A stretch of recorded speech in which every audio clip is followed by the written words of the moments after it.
ನನ್ನ ಒಡೆತನದ heal clinic ಸುಮಾರು 4 ವರ್ಷದಿಂದ ದೊಡ್ಡಬಳ್ಳಾಪುರದಲ್ಲಿ ಸೇವೆ ಸಲ್ಲಿಸ್ತಾ ಇದೆ. ನನ್ನ ಹಿಲ್ಸ್ ಆಸ್ಪತ್ರೆಗೂ ಹಾಗೂ ನೂತನ ಹಿಲ್ಸ್ನ ಹಾಸ್ಪಿಟಲ್ ಕೇವಲ 1 ಕಿಲೋಮೀಟರ್ ಅಂತರದಲ್ಲಿರೋದ್ರಿಂದ ನನ್ನ ರೋಗಿಗಳಿಗೆ ಯಾವುದೇ ರೀತಿಯ ತೊಂದರೆಯಾಗಬಾರದೆಂಬ ಕಾರಣಕ್ಕಾಗಿ ನನ್ನ ವಾಟ್ಸ್ಆಪ್ ಗ್ರೂಪ್ನಲ್ಲಿ ಒಂದು ಪೋಸ್ಟ್ ಅನ್ನು ಹಾಕಿದ್ದೇನೆ ಅಷ್ಟೇ ಎಂದು ಹಿಲ್ ಕ್ಲಿನಿಕ್ನ ವೈದ್ಯ ಡಾಕ್ಟರ್ ಎಂಬಿ ಅರ್ಜುನ್ ಹೇಳಿದ್ದಾರೆ. ಅವರು ನಗರದ ಕಚೇರಿಯಲ್ಲಿ ನಡೆದ ಪತ್ರಿಕಾಗೋಷ್ಠಿಯಲ್ಲಿ ಮಾತನಾಡಿದರು. ದೊಡ್ಡಬಳ್ಳಾಪುರದ ಮಗನಾಗಿ ಜನತೆಗೆ ವೈದ್ಯಕೀಯ ಸೇವೆ ಸಲ್ಲಿಸಲು ಬಂದಿದ್ದೇನೆ. ಇಲ್ಲೇ ಹುಟ್ಟಿ ಬೆಳೆದು ಇಲ್ಲೇ ನನಗೆ ಬೇರೆ ದೇಶಗಳಿಂದ ಸೇವೆ ಸಲ್ಲಿಸಲು ಆಹ್ವಾನಗಳು ಬಂದಿದ್ರೂ ಸಹ ನನ್ನ ಹುಟ್ಟೂರು ಜನತೆಗೆ ನನ್ನ ಸೇವೆ ಇರಲಿ ಎಂದು ಸುಮಾರು 4 ವರ್ಷಗಳಿಂದ ಹೀಲ್ ಆಸ್ಪತ್ರೆಯನ್ನ ತೆರೆದು ಜನರಿಗೆ ಕಡಿಮೆ ಬೆಲೆಯಲ್ಲಿ ನಾನು ವೈದ್ಯಕೀಯ ಸೇವೆಯನ್ನ ಸಲ್ಲಿಸುತ್ತಾ ಬಂದಿದ್ದೇನೆ.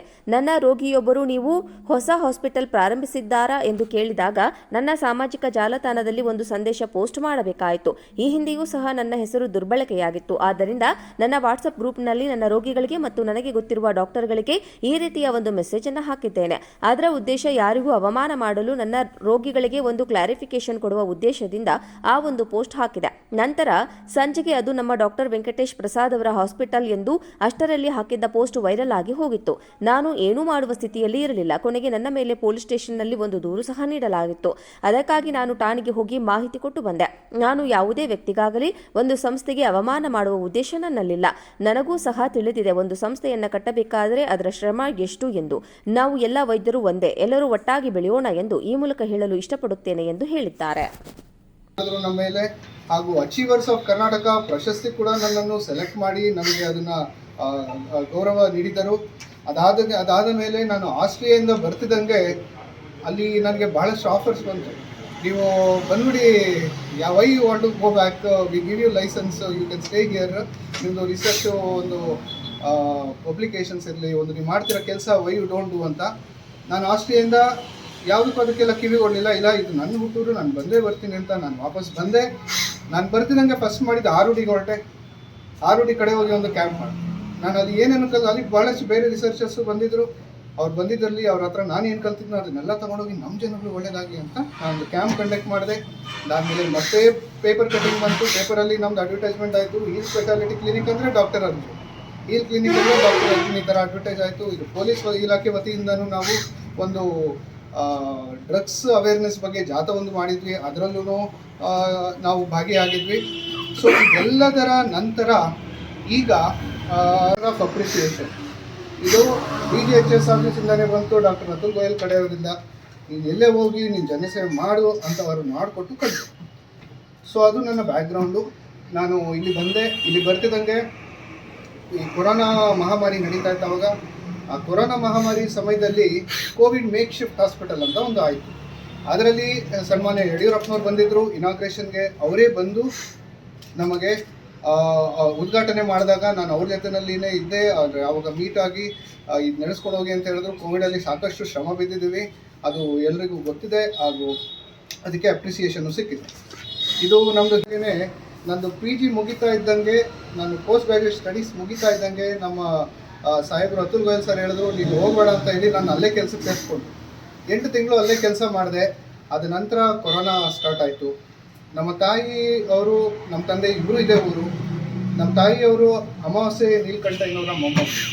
ಅವ್ರು ಹೇಳಿದ್ದು ಒಂದೇ, ನೋಡಪ್ಪ, ನಮ್ಮ ಮುತ್ತಾತನ ಕಾಲದಿಂದನೂ ನಾವು ಈ ಊರು ಜನ ಸೇವೆ ಮಾಡ್ಕೊಂಡು ಬಂದಿದ್ದೀವಿ, ನೀನು ಊರಿಗೆ ಬರಲೇಬೇಕು, ನೀವು ಮಾಡಲೇಬೇಕು. ಕೊರೋನಾ ಸ್ಟಾರ್ಟ್ ಆಯಿತು. ಸೊ ಅಂಥ ಸಮಯದಲ್ಲಿ ನಾನು ಡೆಲ್ಲಿ ಬಿಟ್ಟು, ಡೆಲ್ಲಿಯಲ್ಲಿ ನಮ್ಮ ಅದರಿಂದನೇ ಜಾಗತಿಕ ಮಟ್ಟದಲ್ಲಿ ನಮಗೂ ಸ್ವಲ್ಪ ಪ್ರಶಂಸೆ ಸಿಕ್ಕಿದೆ, ನಮ್ಮನ್ನು ಕರೀತಾ ಇದ್ದಾರೆ. ಸೊ ಈ ಥರ ಒಂದು ಪರಿಸ್ಥಿತಿಯಲ್ಲಿ ನಾವು ಇದ್ದೇವೆ. ಸೊ ಇದಾದ ನಂತರ ರೀಸೆಂಟಾಗಿ ನನ್ನ ಮೇಲೆ ಸ್ವಲ್ಪ ಸಾಮಾಜಿಕ ಜಾಲತಾಣಗಳಲ್ಲಿ ಡಾಕ್ಟರ್ ಅರ್ಜುನ್ ಅವರು ಏನೋ ಕಿಡಿಗೇಡಿ ಅಂತ ಪದ ಬಳಸಿದ್ದಾರೆ ಅಂತ ಹೇಳಿದ್ರು. ಅದು ಏನಾಯ್ತಪ್ಪ ಅಂದರೆ, ಅವತ್ತು ಒಂದು ದಿನ ನನ್ನೊಂದು ಪೇಷಂಟು, ಹೃದ್ರೋಗ ಪೇಷಂಟು, ಅವರ ಮೊಮ್ಮಗ ನನಗೆ ಫೋನ್ ಮಾಡಿದ್ರು, ನಮ್ಮ ಅಜ್ಜಿಗೆ ಏನೋ ಎದೆ ನೋವ್ತಾ ಇದೆ, ನಾನು ಎಲ್ಲಿ ಕಳಿಸ್ತೀನಿ, ಹೊಸ ಹಾಸ್ಪಿಟ್ಲ್ ಆಗಿದೆ ಅಂತೆ, ಕಂಗ್ರ್ಯಾಚುಲೇಷನ್ಸ್ ಅಂತ. ನಾನು ಹೇಳಿದೆ, ನಂದು ಆ ಥರ ಯಾವುದು ಹಾಸ್ಪಿಟಲ್ ಆಗಿಲ್ಲ ಸರ್, ಸಾರಿ, ನೀವೊಂದು ECG ಮಾಡಿಸಿ ಅಂತ. ECG ಮಾಡಿಸಿದ್ರೆ ಆ ತಾಯಿಗೆ ಒಂದು ಹೃದ್ರೋಗ ಸಮಸ್ಯೆ ಇರೋದು ಕಂಡು ಬಂತು.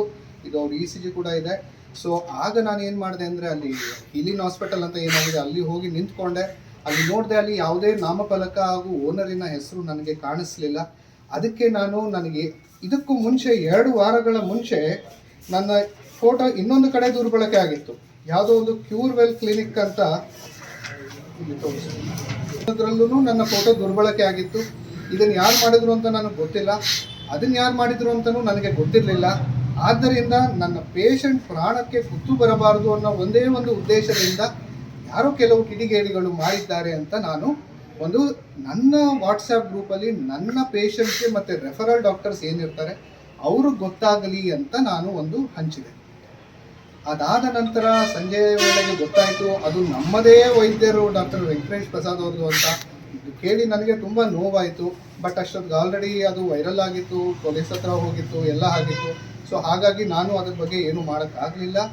ನಾನು ಯಾವುದೇ ಅದಾದ ಮೇಲೆ ವೆಂಕಟೇಶ್ ಅವ್ರ ವಿರುದ್ಧವಾಗಲಿ ಯಾರ ವಿರುದ್ಧವಾಗಲಿ ನಮ್ಮ ವೈದ್ಯರಂದರೆ ನಾವೆಲ್ಲ ಒಂದು ಬ್ರದರ್. ನಾನು ಅವ್ರ ಮೇಲೆ ಯಾವುದೇ ದುರುದ್ದೇಶ ಇರಲಿಲ್ಲ, ನನಗೆ ಅದು ಅವ್ರ ಹಾಸ್ಪಿಟ್ಲ್ ಅಂತಲೂ ಗೊತ್ತಿರಲಿಲ್ಲ. ಹಾಗಾಗಿ ಕಿಡಿಗೇಡಿ ಅನ್ನೋ ಒಂದು ಪದ ಬಳಸಿದೆ. ಸೊ ಅದು ಗೊತ್ತಾದ ಮೇಲೆ ನಾನು ಯಾವುದೇ ಸ್ಟೇಟ್ಮೆಂಟ್ ಕೊಡಲಿಲ್ಲ, ನಾನು ಯಾವುದೇ ಸ್ಟೇಟಸ್ಸು ಹಾಕಲಿಲ್ಲ. ಇವತ್ತು ಪೊಲೀಸ್ ಸ್ಟೇಷನ್ಗೆ ಕೂಡ ಹೋಗಿ ನನ್ನ ಈ ಭಾಳ ಅದಕ್ಕೆಲ್ಲ ನಾನು ಚಿರಋಣಿ. ಸೊ ನಮ್ಮದು ಕೂಡ ಟ್ರೇಡ್ ಮಾರ್ಕ್ ಆಗಿದೆ, KPMA ಆಗಿದೆ, KPMA ನಾಮಫಲಕವನ್ನು ಹಾಕಿದ್ದೇವೆ, ಎಲ್ಲ ಥರ ಲೈಸೆನ್ಸು ತೊಗೊಂಡಿದ್ದೇವೆ. ಹಾಗೂ ಈ ಹೀಲ್ ಸ್ಪೆಷಾಲಿಟಿ ಕ್ಲಿನಿಕ್ ಸ್ಟಾರ್ಟ್ ಮಾಡಿದ ಯಾಕೆ ಉದ್ದೇಶ ಅಂದರೆ, ನಾನು ದೊಡ್ಡಬಳ್ಳಾಪುರಕ್ಕೆ ಬಂದಾಗ ಕೊರೋನಾ ನಡೀತಾ ಇತ್ತು. ನಾನು ಮಣಿಪಾಲ್ ಆಸ್ಪತ್ರೆಯಲ್ಲೂ ಸೇರ್ಪಡೆಯಾಗಿ ಫಿಸಿಷಿಯನ್ ಆಗಿ ಕೆಲಸ ಮಾಡೋದಕ್ಕೆ ಶುರು ಮಾಡಿದ್ದೆ. ನಮ್ಮ ಊರಿನ ಜನಕ್ಕೆ ಅಷ್ಟು ದೂರ ಬರೋದು ಸ್ವಲ್ಪ ಕಷ್ಟ ಆಗ್ಬೋದು ಅಂತ ಡಿ ಕ್ರಾಸ್ನಲ್ಲಿ ಒಂದು ಕ್ಲಿನಿಕ್ ಮಾಡಿದೆ. ಈ ಕ್ಲಿನಿಕ್ಕಿನಲ್ಲಿ ನಾವು ಮಾಡ್ತಿರೋ ಕೆಲಸವನ್ನು ಫಸ್ಟು ನನಗೆ 2023ರಲ್ಲಿನೇ ಲಂಡನ್ನಿಂದ ಡಯಾಬಿಟಿಕ್ ಫುಡ್ ಸರ್ಜನ್ ಅಸೋಸಿಯೇಷನಿಂದ ಒಂದು ಕರೆ ಬಂತು.